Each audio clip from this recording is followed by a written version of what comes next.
हमारे परमपिता कबीर भगवान ने आकर के इस सुती आत्मा को जगाया है जो काल की भांग पीकर नशे में अपना जीवन नाश कर रही थी। उसके लिए परमात्मा ने स्वयं आकर हमें ज्ञान दिया है कि जो आज आप इस परिवार के पोषण में और संपत्ति के संग्रह करने में अपना पूरा मनुष्य जीवन नाश कर जाते हो, मनुष्य जीवन का केवल इतना ही काम नहीं था। ये क्रियाएं जो आप करते हो पशु पक्षी भी यही करते हैं। फिर मानव शरीर के मिलने का उद्देश्य क्या था, आवश्यकता क्या थी, ये परमात्मा स्वयं आकर ज्ञान कराते हैं।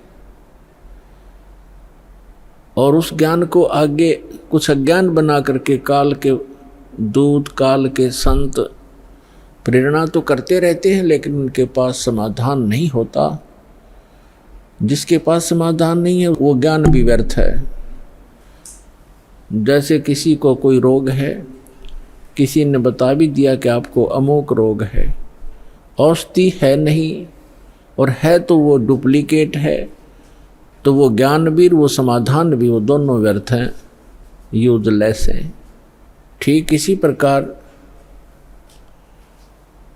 तत्व ज्ञान के अभाव से जो भक्ति भी करते थे, मनुष्य जीवन का उद्देश्य भी जो संत बता दिया करते थे कि इसका आत्म कल्याण ही मनुष्य जीवन का उद्देश्य है, लेकिन उनके पास समाधान नहीं था।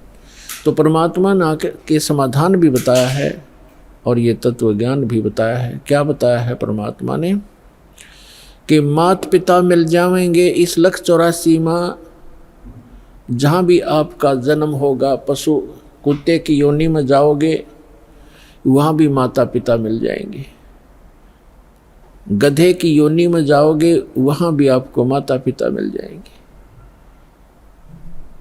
पक्षी बनोगे वहाँ भी माता पिता मिल जाएंगे, मनुष्य जन्म होगा वहाँ भी माता पिता मिल जाएंगे। मनुष्य शरीर के अतिरिक्त हमें परमात्मा नहीं मिल सकते, सतगुरु नहीं मिल सकते।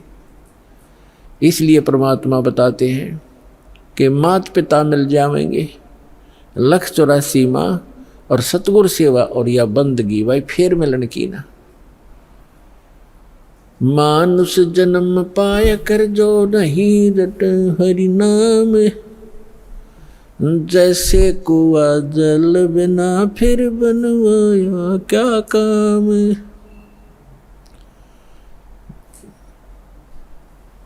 जिस कूप में, जिस कुएं के अंदर जल नहीं है, ऊपर से उसकी कितनी अच्छी चित्रकारी है और कितना चाहे पक्का स्ट्रक्चर है, यूजलेस है वो, उसका कोई लाभ नहीं,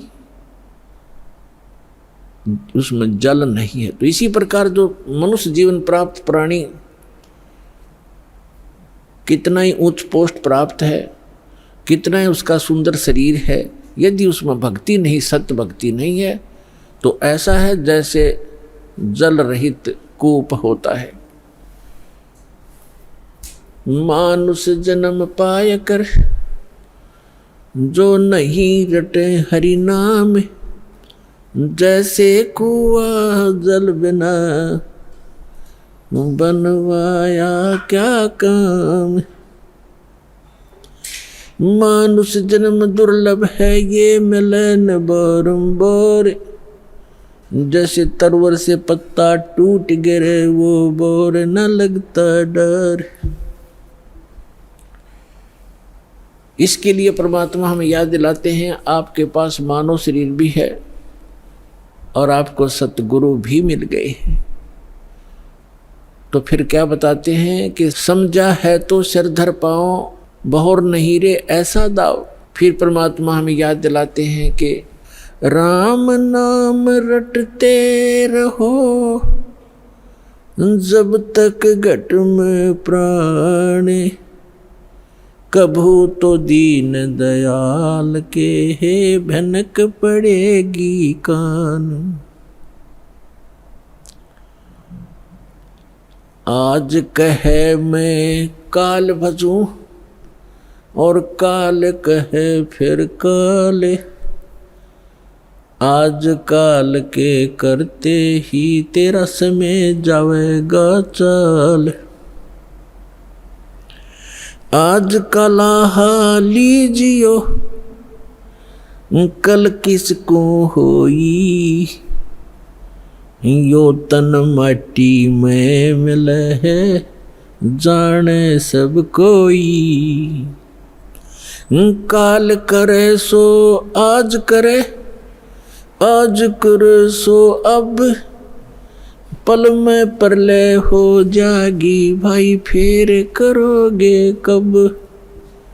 आज कला लीजियो कल किसको होई, ये तन माटी में मिले है जाने सब कोई। लखी करोड़ी चले गए बहु जोड़े खजाना, जातन चंदन लेपते सो धरे मसाना। हस्ती घोड़े पाल की दल बल बहु साजा, वो 1.25 लाख संगी गए वो रावण से राजा। लखी करोड़ी चले गए बहु जोड़े खजाना, जातन चंदन लेपते सो धरे मसाना। हस्ती घोड़े पाल की दल बल बहु साजा, 1.25 लाख संगी गए वो रावण से राजा। कुंभकर्ण से वीर थे वो लंका छत्रधारी, बिना नाम वंश डूबेगा न्यो समझावे नारी। विभीषण पद भेद दिया वो निर्गुण निर्वाणा, रावण दुई बिसार रे तज गर्भ गुमाना। बड़चक विकाल चक्कर पड़े जिन नाम बिसारा, कंस के सी चाणोर से धर बाल पछारा। हिरणा कुछ समझा नहीं प्रहलाद पढ़ावे, उदर विनाशा आण के तब कौन छुटावे। जरासंध से मारिया और सहसरा बाहु, ग्रह से गज छुटाई या निज नाम है साहू। दुशासन पर ले गए वो 71 भाई, दुर्योधन की देह को तन गीद ना खाई। सूक्ष्म रूप धर कर कीनी कबीर सहाय, कृष्ण को तो महिमा दीनी है सतबाए। सूक्ष्म रूप धर कर कीनी कबीर सहाय, श्री कृष्ण को तो महिमा केवल दीनी है सतबाए। मोक्ष मुक्ति सतनाम से भजली जो सोई, अगम दीप सतलोक में तब बासा होई। 88 दीप में उत्पत्ति की खानी, दास गरीब सत भक्ति मिले तब सथिर होत प्राणी। पुण्यात्मा, सौभाग्य आपका, धन्य आपके माता पिता जिनसे जन्म हुआ, क्योंकि अच्छी संतान अच्छे ही माता पिता को प्राप्त होती है। अच्छी संतान वही है जो भगवान से डरने वाले, परमात्मा की तरफ में भटकने वाले और बुराई से डरने वाले होते हैं, वही अच्छी संतान होती है। और वो अच्छे माता पिता से उनका जन्म हुआ करता है। तो ऐसे संस्कार आपको जो प्राप्त हैं, ये बहुत ही कम चांस है इस मानव जीवन में। आप बालक को आपको ज्ञान नहीं, ये दास इस मार्ग का मास्टर बना दिया कबीर भगवान ने। इस दास को मालूम है आपकी कितनी कीमत है, आप कितने पुण्यकर्मी प्राणी हैं, क्योंकि लाल को अपनी कीमत का स्वयं ज्ञान नहीं होता, जोर ही कीमत लगाता है। अब क्या बताते हैं परमात्मा कि आज का लाहा लीजियो कल किसको होई, और ये तन माटी में मिले जाने सब कोई। सबको मालूम है मरेंगे, पर एक सबसे बड़ी भूल हमारा ये लगी है कि अभी नहीं मरेंगे। कब मरेंगे? अप्रोक्सीमेट है, अप्रोक्सीमेशन है कि जैसे कोई 20-30 वर्ष का बच्चा है, बेटा है या बेटी है, वो तो स्वाभाविक ही निश्चिंत है कि अभी तो 100 वर्ष के आसपास मरते हैं, 80-70 वर्ष तो बहुत हो जाते हैं। और जो 50-40 के हो गए वो भी अभी सोच रहे हैं अभी नहीं मरेंगे क्योंकि उम्र बहुत है। और जो 70 और 80 के बीच में पहुंच गए वो भी अब ये सोच रहे हैं अभी नहीं मरेंगे। और जो 90 के आसपास हैं वो भी यही सोच कर जी रहे हैं अभी हो सकता है और 10-5 वर्ष और हों। लेकिन हम उसमें भूल जाते हैं 10 वर्ष के बालक, 2 वर्ष के बच्चे, गर्भ के अंदर भी 1 वर्ष का, 6 महीने के, 20 वर्ष के, 30 वर्ष के, कोई किसी कारण से 50 और 40 वर्ष के, ये सब मृत्यु को प्राप्त हो रहे हैं। तो इसलिए परमात्मा याद दिलाते हैं कि आज का लाहा लीजियो कल किसको होई। जो अपना धन इकट्ठा कर लोगे, भक्ति कर लोगे, दान धर्म कर लोगे, वो आपका होगा। बाकी ये रेस्टोरेंट है, आपने सब कुछ बना बनू कर यहीं छोड़ जाना, आप साथ नहीं ले जा सकते। तो क्या ले जाना है हमने? जैसे हम विदेश गए हैं, स्वदेश आना है, तो हम विदेश की करेंसी यहाँ ले भी आएंगे तो वो काम नहीं करेगी, उसको हमने चेंज कराना पड़ेगा। उस करेंसी को हमने अपने स्वदेश वाली करेंसी में चेंज कराना पड़ेगा, तब वो हमारा काम आओगी ना। तो कागज है, एक नए पैसे का भी नहीं है। इसलिए हम यहाँ विदेश में रह रहे हैं, ये पृथ्वी एक विदेश है, काल का लोक ये विदेश है, पृथ्वी उसका एक शहर समझो, 21 ब्रह्मांड है उसका पूरा राज्य साम्राज्य है। हम सतलोक से यहाँ आ गए हैं, वापस जाने की अब तैयारी कर रहे हैं, तो हम यहाँ की कोई वस्तु नहीं ले जा सकते। इसके लिए हमने करेंसी चेंज करानी पड़ेगी। वो करेंसी कैसे चेंज होएगी? जैसे आप दान करोगे, वो दान फिर पैसा जो है वो दान में बदल जाएगा, और दान से फिर धर्म बनेगा, और धर्म बनकर आपकी किस्मत में लिखा जाएगा। उतना ही अकाउंट आपको उस विदेश में, अपने स्वदेश में मिलेगा। ये आपकी करेंसी चेंज करानी है। तो इसको जितना आप करा पाओगे वो आपका, और जो करेंसी चेंज नहीं करा पाए वो इस काल की यहीं छोड़ के आनी पड़ेगी आपको। इसके लिए क्या बताते हैं? लखी करोड़ी चले गए बहु जोड़ खजाना, और जातन चंदन लेपते सो धरे मसाना। राजा लोग, सेठ लोग, साहूकार होते थे। जितना व्यक्ति धनी हो जाएगा उतना ही वो कृत घनी बन जाता है। ये माया का गुण है।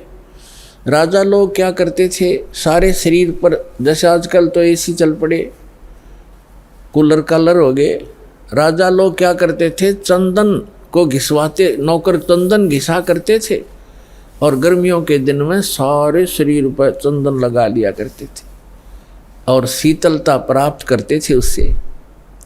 चंदन की लकड़ी का बुरादा, चंदन जो है बहुत शीतल होता, ठंडा तासीर होती। इसी प्रकार सेठ और साहूकार। तो परमात्मा कहते हैं जातन चंदन लेपते, जिसके शरीर पर चंदन लेपन होता था और भक्ति करी नहीं, बकवाद करके जीवन नाश कर गए, पिछले जन्म के पुण्य कर्मों को पूर्व जन्म की बैटरी से राजा बन गए। जब तक पूर्व जन्म के पुण्य चलते हैं ये राजा राज्य भोगता है, धनी अपना धन का सुख लेता है। और यदि भविष्य की भक्ति ठीक ना बनी, शास्त्र अनुकूल साधना नहीं हुई, चार्जर नहीं लगा, तो पूर्व जन्म की बैटरी जिस दिन डिस्चार्ज होएगी, यानी पूर्व जन्म के पुण्य आपके जिस दिन समाप्त हो जाएंगे, उस दिन अचानक कैर टूटने शुरू हो जाएंगे। जैसे राजा लोगों का इतिहास देख लो आप, पिछला पुराना इतिहास हम पढ़ा करते थे। कोई राजा 5 वर्ष राज्य किया, किसी ने 10 वर्ष किया, किसी ने 12 वर्ष किया। और जब कर्म बिगड़ते ही इंसान के, कोई ना कोई काल प्रेरणा से दूसरा राजा आके उस पर आक्रमण कर देता है, उसकी नींद हराम हो जाती है, मारा जाता है, लुट जाता है, बच जाता, जंगलों में धक्के खाता है, तो अब बैटरी उसकी समाप्त होगी और मृत्यु के उपरांत राजा गधे की योनि में जाता है। तो यहाँ परमात्मा कहते हैं अगम निगम को खोज ले, बुद्धि विवेक विचार, उदय अस्त का राज मिले, तो बिन नाम बेगार। कितना सटीक उदाहरण दिया है परमात्मा ने कि जरा सा बुद्धि से काम ले मानव, अगम निगम को खोज ले, अपने भविष्य को विचार कर, और बुद्धि विवेक विचार, उदय अस्त का राज मिले, तो वे नाम बेगार। यदि पृथ्वी पति बन जावे, उदय यानी जहाँ से सूर्य उदय होता है और अस्त होता है, अर्थात पूरी पृथ्वी पर जिसका शासन हो, उसको उदय अस्त का राजा कहते हैं। उदय अस्त का राज्य मिले तो बिन नाम बेगार। अब बेगार तो अब शायद किसी बच्चों को ना याद हो, डिफाइन करना पड़ेगा उसको। पहले सन 60 के बाद 66-67 में 68 के अंदर हरियाणा में प्रांत अलग हो गया था, इसमें इतना विकास नहीं था, सड़कें बन गई। फिर ये 3 व्हीलर चला करते थे पेट्रोल के, ये बड़े बड़े जिनको 3 पहियों वाले 3 व्हीलर के बड़े वाले, और वो गांव से शहर में जाया करते थे। हमारे गांव से 2 3 व्हीलर चला करते थे। एक दिन नहीं आया तो दूसरे ने पूछा कि कल क्या बात होगी, कुशल तो है, आए नहीं। तो उसने कहा कि कल मैं बेगार में फंस गया था। बेगार क्या होती थी? पहले पुलिस वालों के पास ये अपने सरकारी व्हीकल नहीं होते थे, जीप वगैरह, ये ऐसे ही किसी की जीप पकड़ लेते, एक दिन किसी का 3 व्हीलर पकड़ लेते, कोई 4 व्हीलर ज़बरदस्ती ले लेते, और उसको सारा दिन अपना जो भी उनके काम होते 10-5 गांवों में, कितना रेड मारनी होती, कितना शराब पकड़नी होती, कोई चोर पकड़ना होता या क्रिमिनल आदमी पकड़ने होते, तो उनको ले जाते थे। वो पेट्रोल भी अपने पल्ले से डाला करता व्हीकल वाला, और सारा दिन उसका पहिया नहीं टेकने देते।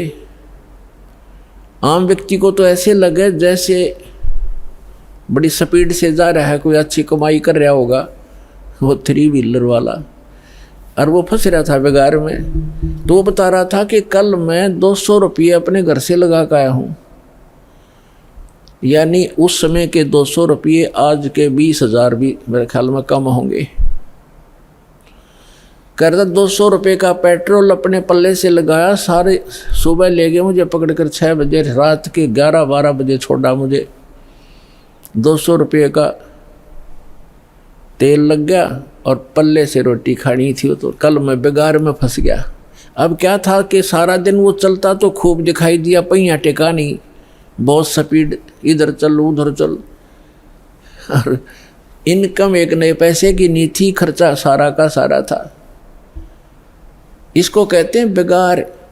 तो जो राजा लोग या सेठ या अन्य कोई भी व्यक्ति समझो, अब जब राजा को ही इसलिए लिया जाता है, बाकी अन्य नागरिक तो अपने औकात से परिचित हो जाते हैं। जब राजा भी जो भक्ति नहीं करता, वो भी बिगाड़ कर रहा है, तो आम व्यक्ति भी उससे अपनी तुलना कर सकता है कि जो भक्ति नहीं करता और केवल माया जोड़न में लाग रहा है, तो वो राजा पूर्व जन्म की जो पुण्य कर्मों की कमाई थी, उसके आधार से, उस पूंजी से उसके खूब ठाठ बाट दिखाई देते हैं, जय जयकार हो रही है, जहाँ जाते हैं माला डालने वाले और जयकार करने वाले हैं, बैंड बाजा बजाने वाले खूब हैं उसके आगे पीछे।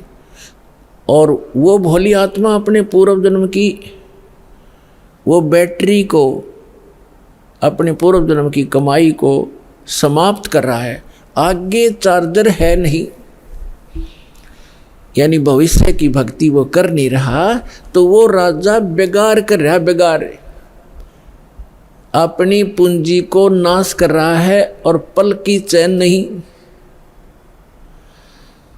तो यहाँ गरीबदास साहिब जी परमात्मा से प्राप्त ज्ञान के आधार से कहते हैं,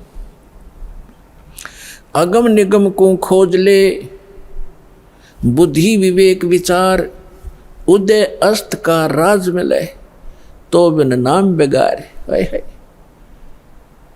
पुण्यात्माओं, कलेजा हिल जाए इंसान का, जरा सा सोधी में हो, जरा सा भी विवेक रखता हो। हमारी बुद्धि पर पत्थर पड़ चुके हैं। हम पूर्ण रूप से कितने विद्वान पाक रहे हो, चाहे इंजीनियर बन गए हैं, चाहे हम डॉक्टर बन गए और चाहे प्रधानमंत्री बन गए, हम भक्ति मार्ग में शून्य है। अध्यात्म मार्ग हमारा शून्य है। और किसी की पूर्व जन्म की प्रेरणा से वो की ट्राई भी कर रहा है, तो वो केवल डले ढो रहा है शास्त्र विरुद्ध साधना करके। तो सौभाग्य आपका, आपको एक ज्ञान सुनने को मिला। धन्यवाद करा करो उस परम पिता भगवान कबीर साहिब का कि ये ज्ञान आप तक पहुंच चुका है। इस दास को पता है, या मेरे साथ जब से लगे हैं आपके भाई बहन कितना संघर्ष करके आप तक ये ज्ञान पहुंचाया। न ये काल के दूत, ये दुष्ट लोग इस ज्ञान को ऊपर नहीं आने दे रहे थे। 600 वर्ष पहले परमात्मा आकर चले गए, क्योंकि अशिक्षित थे हमारे पूर्वज, और इन दुष्ट लोगों ने हमारे तक वो परमात्मा का ज्ञान नहीं आने दिया। ये कह कर के कबीर तो अशिक्षित है, ये ब्रह्मा विष्णु महेश की निंदा करता है, ये देवताओं की निंदा करता है, इसको मारो पत्थर, इसको भगा दो। और जब से इस दास पर दया हुई परमात्मा की, दास की नींद खुली और ये तत्व ज्ञान हुआ, उसी दिन से बेचैनी बन गई। जिसको समझाऊं उल्टा पड़े। कबीर साहब कहते हैं, साच कहूँ जग मारण आवे, और झूठ कही ना जाई हो, और साच न पूरा पावते झूठों जगपति आई हो। तो पुण्यात्माओं, सन 1994 में परम पूज्य मेरे गुरुदेव जी ने नाम देने का आदेश दिया था। उस दिन से आज तक ये दास जानता है कि कितने संघर्ष करके आप तक परमात्मा का यू ज्ञान पहुंचा पाया हूँ। इन दुष्ट लोगों ने इतने बाधाएं की, जेल तक भेज दिया, झूठे केस बनाकर, झूठी अफवाहें फैलाकर। रामपाल गुंडा है, भुंडा है, इन्होंने बताया 1 नंबर का आदमी है और सारे विश्व के कल्याण के लिए प्रयत्नशील है।